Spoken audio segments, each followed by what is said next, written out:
కేవలం 30 సెకండ్లలో 50 బాంబు దాడులు. మహమ్మద్ సిన్వర్ ను మట్టుపెట్టడానికి ఇజ్రాయెల్ వేసిన ప్లాన్ ఇది. హమాస్ కీలక నేతలు సిన్వర్ పై దాడికి బాంబుల ప్రయోగం చేసింది. హమాస్ కమాండ్ కంట్రోల్ సెంటర్ పూర్తిగా ధ్వంసమైపోయినట్టుగా తెలుస్తోంది. 3D వీడియోలను కూడా విడుదల చేశాయి ఇజ్రాయెల్ బలగాలు. Hamas top commander Mohammed Sinwar ని మట్టుబెట్టడానికి ఇజ్రాయెల్ పక్కా ప్లానింగ్ తో మే 13న ఈ దాడి చేస్తుంది. క్షణాల్లో పదుల సంఖ్యలో బాంబులు ప్రయోగించి Hamas command and control centre ని పూర్తిగా ధ్వంసం చేసింది. దీనికి సంబంధించిన 3D వీడియోస్ ని కూడా తాజాగా ఇజ్రాయెల్ బలగాలు ఖాన్ యూనిస్ లోని యూరోపియన్ ఆసుపత్రి కింద ఈ కమాండ్ సెంటర్ ఉన్నట్లుగా ఇజ్రాయెల్ ఆరోపించింది. హమాస్ ఉద్దేశపూర్వకంగానే అక్కడ తమ స్థావరాన్ని ఏర్పాటు చేసింది. ఈ ఆపరేషన్ ని ఐడిఎఫ్ బలగాలు, ఇజ్రాయెల్ సెక్యూరిటీ అథారిటీ సంయుక్తంగా నిర్వహించాయి. ఈ దాడి సమయంలో కేవలం 30 సెకండ్లలో 50 బాంబులు హమాస్ కమాండ్ సెంటర్ పై విసిరారు.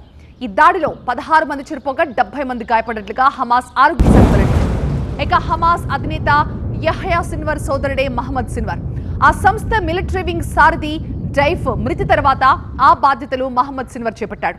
అనంతరం తన సోదరుడు యహ్యా మరణానంతరం హమాస్ టాప్ కమాండర్ గా కూడా ఎదిగాడు.